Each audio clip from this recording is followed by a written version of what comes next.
4 students उनके जाते विपिन खुशी से उछल पड़ा। उसे तो लगा था कि पहले की तरह आज भी विपिन कोई स्टूडेंट नहीं बना पाएगा, लेकिन यहाँ तो 4-4। फिर उसका ध्यान उसके खाली जेब पर पड़ा। एक भी टोकन नहीं बचा था। बिना टोकन के वो और दाखिले नहीं ले पाएगा। मैं कुछ और टोकन ले आता हूँ।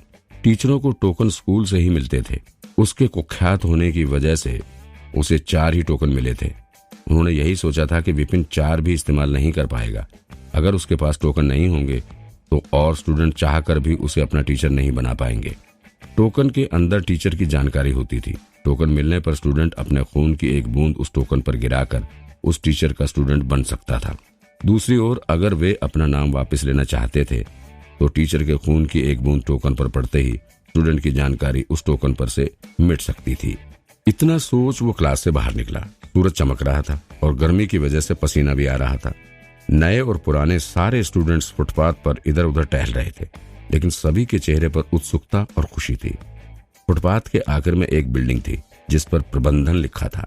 टोकन इसी बिल्डिंग से लिए जा सकते थे। ये देखो कौन आया है, हमारे स्कूल के सबसे मशहूर टीचर। स्टूडेंट्स का दाखिला लेना छोड़ तुम यहाँ क्या कर रहे हो? ओह, मैं बताता हूँ। शायद तुम एक भी टोकन का इस्तेमाल नहीं कर पाए और इसलिए उन्हें लौटाने आए हो। विपिन के अंदर घुसते ही किसी ने ताना मारा। विपिन ने सर उठाकर देखा तो पाया सामने एक मोटा आदमी हंस रहा था। वो कम से कम 300-400 किलो का तो होगा। उसे उस आदमी का नाम याद आया, साहिल। साहिल प्रबंधन कमेटी का टीचर था। वो एक नीच इंसान था जो दूसरों का श्रेय खुद ले जाता था और अपनी गलतियां दूसरों के सिर पर डाल देता था। और क्योंकि विपिन स्कूल के सबसे छोटे टीचरों में से एक था तो वो कई बार उसका शिकार बन चुका था। वो ना तो विपिन की इज्जत करता था, ना ही उससे ढंग से बात करता था। जहां मिले वही ताने मारने लग जाता था। उसने ही विपिन को टोकन देते टाइम ताना मारा था कि विपिन तो इनका भी इस्तेमाल नहीं कर पाएगा। नए विपिन की उसमें कोई लड़ाई नहीं थी, इसलिए वो शांति से बोला, मेरे टोकन खत्म हो गए, मुझे और टोकन चाहिए। खत्म हो गए? साहिल जोर से हंसा। सब सुनो, यहाँ देखो, स्कूल का सबसे निकम्मा टीचर कह रहा है टोकन खत्म हो गए। ये तो आज तक सबसे मजेदार जोक है। मुझे तो लगा तुमने इसे 4 टोकन दिए थे, सारे खत्म हो गए। अच्छा मजाक है। आखिर ये दूसरे टीचर को भी अभी तक केवल एक ही स्टूडेंट मिला है और ये जिसके 0 अंक आए थे उसे स्टूडेंट मिल गया। ये क्या कह रहे हो? बाहर निकालो इसे यहाँ से। वैसे भी स्टूडेंट ना होने की वजह से कल तो इसे स्कूल से निकाल ही देंगे। साहिल को चीखता देख आसपास के कुछ टीचर बोले, 0 नंबर लेकर भी क्या ये डींग हाँक रहा है?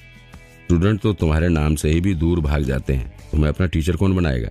विपिन उनकी बात सुन हंसा और बोला, ओह, तुम्हें लग रहा है कि मैं डींग हाँक रहा हूँ। ठीक है, क्यों ना हम शर्त लगाएं? शर्त? ठीक है, अगर तुम्हें हारने का इतना ही मन है तो मैं तुम्हारी ये इच्छा भी पूरी किए देता हूँ। बस एक दिक्कत है, तुम बेकार ही नहीं गरीब भी हो। मुझे नहीं लगता कुछ भी दे पाओगे। साहिल, जिसने ये कभी ना सोचा था कि विपिन जैसा टीचर जिंदगी में कभी उसे चैलेंज करेगा, ये सोचकर ही उसे हंसी आ जाती थी। मैं क्या दे सकता हूँ क्या नहीं, इससे तुम्हें क्या मतलब? मैंने शर्त रखी है, क्या दाव पर लगाना है मैं खुद सोच लूंगा। विपिन ने घूरते हुए कहा, ओह, तुम खुद सोच लोगे? तुम्हारी हालत देखकर तो लगता है तुम कोई कबाड़ ही दाव पर लगाओगे। तुम्हारे साथ तो मेरे दादा भी शर्त ना रखें। तुम्हारे साथ शर्त लगाकर मुझे अपना नाम खराब नहीं करना। साहिल नफरत भरी आवाज में बोला। विपिन स्कूल का सबसे कम लेवल का टीचर था और रैंक में आखिर, और क्योंकि उसे एक स्टूडेंट भी नहीं मिलता था तो उसे कोई बोनस या साधन भी नहीं मिलते थे। अगर स्कूल में कोई सबसे गरीब था तो वही था। वो रोजमर्रा की जिंदगी में भी किफायती था और ध्यान लगाने के लिए उसके पास साधन भी कम थे। लेकिन विपिन ने हार नहीं मानी। वो बेपरवाही से हंसा और आगे बोला, मैं अपने गाल को दांव पर लगाना चाहूंगा। अगर तुम हारे तो मैं तुम्हें 3 बार चाटा मारूंगा, वो भी सबके सामने। लेकिन अगर मैं हारा तो मैं तुम्हें 3 बार चाटा मारने दूंगा। बोलो, हिम्मत है? चाटा? विपिन की बात सुन साहिल थोड़ा हिचकिचाया। स्कूल के नाकारा टीचर से चाटा खाना, अगर वो हार गया तो उसकी जिंदगी नर्क बन जाएगी। इतनी शर्म से वो मर ही जाएगा। विपिन मुस्कुराया। कहो, हिम्मत है या नहीं? साहिल, डर किस बात का है? हम सभी इसे अच्छे से जानते हैं। 0 नंबर वाले टीचर को एक भी स्टूडेंट मिल जाए, ऐसा सिर्फ सपने में ही हो सकता है। ये बस डराने की कोशिश कर रहा है। अगर इस जैसे को स्टूडेंट मिलने लगे तो मेरे पास तो कई 100 हो जाने चाहिए। अगर इस साल के स्टूडेंट्स बेवकूफ भी हुए तो भी इतने बेवकूफ तो ना होंगे। बाकी टीचर्स नकली मुस्कुराहट दिखाते हुए बोले, कोई भी मानने को तैयार नहीं था कि उसके भी स्टूडेंट्स हो सकते थे। साहिल उनकी बात मानकर बोला, ठीक है, शर्त मंजूर है। आप लोग साइड पर खड़े होकर तालियां क्यों बजा रहे हैं? क्या आप भी शर्त लगाना चाहेंगे? विपिन ने बाकी टीचरों से पूछा। वे भी बिना सोचे शर्त में शामिल हो गए। एक टीचर तो कहने लगा, क्यों, तुम्हारे गाल पर ज्यादा ही खुजली हो रही है क्या, जो सबसे थप्पड़ खाना चाहते हो? मुझे मंजूर है, मुझे भी। तुमसे कौन डरता है? तुम्हें मारी खानी है तो ठीक है। साहिल बोला, तुमने कहा 4 स्टूडेंट्स तुम्हारी क्लास में दाखिल हुए, जाओ उन्हें लेकर आओ ताकि हम उनसे पूछ सकें, या तुम्हें हार मानकर सीधा चांटे खाने हैं? यहाँ ले आओ। विपिन ने सिर हिलाया। तुम सब प्रबंधन कमेटी में हो, तुम्हें इतनी सी बात नहीं पता। स्टूडेंट्स जांचना बहुत आसान है। अगर किसी स्टूडेंट्स ने किसी टीचर का टोकन लिया है तो उसकी जानकारी शिक्षा ब्यूरो में दर्ज हो जाएगी। शिक्षा ब्यूरो से पूछ लो, साफ हो जाएगा कि 4 स्टूडेंट्स हैं या नहीं। शिक्षा ब्यूरो सिर्फ मेरे लिए झूठ तो नहीं बोलेगा ना?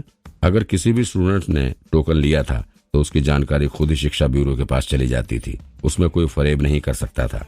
समर्थ, तुम देखो कर आओ, फिर देखते ही इसका क्या कहना है। विपिन का आत्मविश्वास देखकर साहिल एक टीचर की ओर मुड़कर बोला। समर्थ भी उन टीचरों में से एक था जो विपिन का मजाक बना रहे थे। साहिल की बात मान वो शिक्षा ब्यूरो की तरफ चल दिया। शिक्षा ब्यूरो भी उसी बिल्डिंग में था। उतरे मुंह के साथ वापस आने में समर्थ को ज्यादा टाइम नहीं लगा। क्या हुआ? समर्थ का उतरा चेहरा देख साहिल सहम गया और उसे लगा कुछ तो बुरा होने वाला है। समर्थ बोला, 4 स्टूडेंट्स ने इसके नाम का टोकन लिया है। ये रही उनकी जानकारी। क्या वे 4 अंधे थे या बेवकूफ थे? स्कूल में इतने टीचरों में से उन्होंने 0 नंबर वाले टीचर को चुना। साहिल ने लिस्ट छीनकर कहा, मुझे देखने दो, कहीं इसने किसी अपंग या अंधे को स्टूडेंट तो नहीं बना लिया जिन्हें किसी भी समय स्कूल से निकाला जा सकता है। बाकी टीचर भी लिस्ट को पढ़ने लगे। टीचर कभी कभी ऐसे स्टूडेंट्स को भी दाखिला दे देते थे ताकि स्टूडेंट्स बढ़ा सकें। ऐसे स्टूडेंट्स को कभी भी निकाला जा सकता था, अगर रहे भी तो भी कुछ ज्यादा दिन तक टिक नहीं पाते थे। साहिल के हिसाब से तो विपिन जैसे टीचर को अगर स्टूडेंट्स मिल भी गए तो वे सबसे बेकार स्टूडेंट्स ही होंगे। ऐसे स्टूडेंट्स को दाखिला देने में किसी भी टीचर को गर्व नहीं, शर्म आनी चाहिए। रुमा मदान एक लड़की, नाम से तो कुछ खास नहीं लग रही, शायद एंट्रेंस रिजल्ट के आखिरी स्टूडेंट्स में से एक होगी। पहला नाम पढ़ते ही साहिल ताना मारते हुए बोला, कराटे स्कूल में हर कोई नहीं आ सकता था, सिर्फ दाखिले के लिए भी स्टूडेंट्स को एंट्रेंस देना पड़ता था। फिर उनका रिजल्ट आने पर और टीचर के मानने पर ही उन्हें दाखिला मिल सकता था। जिनका नाम लिस्ट में ऊपर होता था उन्हें टीचर जल्दी स्टूडेंट बना लेते थे। वे सब स्कूल में पहले से ही विख्यात होते थे। रोमा उनमें से एक नहीं थी। इससे पहले कि साहिल अपनी बात पूरी करता, पास ही खड़े दूसरे टीचर ने कहा, साहिल सर आगे पढ़िए। क्यों, क्या जितना मैंने कहा उससे भी बुरी स्टूडेंट है? हंसते हुए साहिल ने लिस्ट फिर पढ़नी शुरू की, फिर आंखें कसते हुए रोमा की जानकारी दोहराई। रैंक 67, रीता मदान की छोटी बहन। रीता एक श्रेष्ठ की स्टूडेंट है और हरिनगर के 4 बड़े खानदानों में से एक का हिस्सा है। मदान खानदान की छोटी बेटी, रीता की छोटी बहन। साहिल को यकीन नहीं हो रहा था। हरिनगर में 4 बड़े खानदान रहते थे, मदान फैमिली उनमें से एक थी। ऐसे खानदान की बेटी ऐसे टीचर से पढ़ेगी? ऐसा कैसे हो सकता है? ऐसे किसी को शर्मा या वर्मा सर से पढ़ना चाहिए था। अगर रोमा की फैमिली के बारे में सोचकर ही साहिल सहम गया था तो रोमा के बड़े भाई के बारे में जानकर तो उसकी बोलती ही बंद हो गई। रोहित मदान। रोहित स्कूल में 2 साल पहले दाखिल हुआ था। स्कूल के टॉप 10 स्टूडेंट्स में गिना जाता था। इस साल तो उसे एक श्रेष्ठ में अपना स्टूडेंट बना लिया था। अगर उसका बड़ा भाई इतना टैलेंटेड है तो रोमा भी कम टैलेंटेड नहीं होगी। एक नामचीन खानदान, टैलेंट और ऐसा बड़ा भाई होने पर भी उसने विपिन को अपना टीचर चुना। ऐसा कैसे हो गया? साहिल को लगा वो बेहोशी हो जाएगा। उसे यकीन न करते देख पास खड़े एक और टीचर ने उसका ध्यान बाकी के स्टूडेंट्स की ओर लाते हुए कहा, नीचे देखो। साहिल कहने लगा ही था विपिन ने शायद किस्मत से एक स्टूडेंट्स को पा लिया, लेकिन किस्मत हमेशा साथ नहीं देती। अगले शायद बेवकूफ स्टूडेंट्स होंगे। कि उसने नीचे लिखा नाम पढ़ा और उसे एक और झटका लगा। रेनू। रेनू जो एंट्रेंस में 7 रैंक पर आई है, करीमनगर के मेयर की बेटी। साहिल अब रोने के कगार पर था।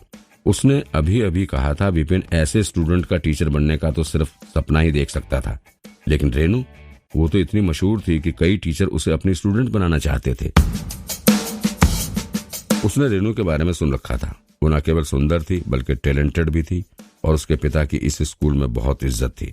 ऐसे टैलेंटेड स्टूडेंट के लिए तो टीचर आपस में लड़ जाते थे।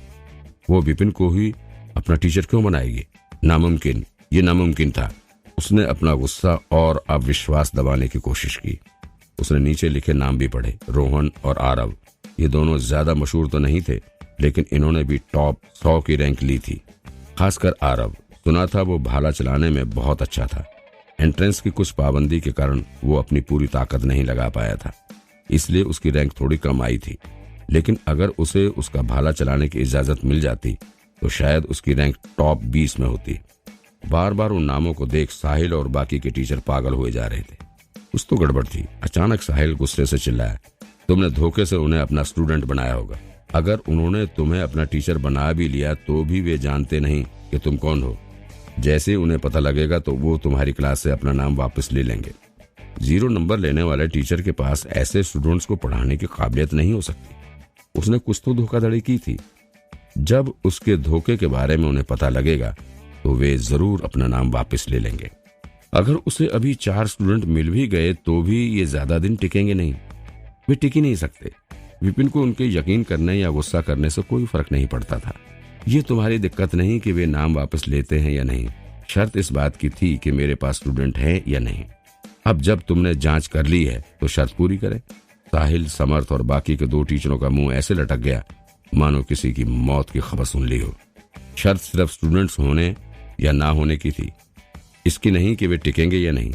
उस हिसाब से वे शर्त हार गए हैं, लेकिन वो कैसे इस नकारा टीचर से थप्पड़ खाएं? कभी नहीं। शर्त अगर हम पूरी ना करें तो, साहिल हंसता हुआ बोला। उसके बाद सुन बाकी टीचर भी कहने लगे, हाँ अगर हम ना माने तो क्या कर लोगे? मारोगे? मार सकते भी हो।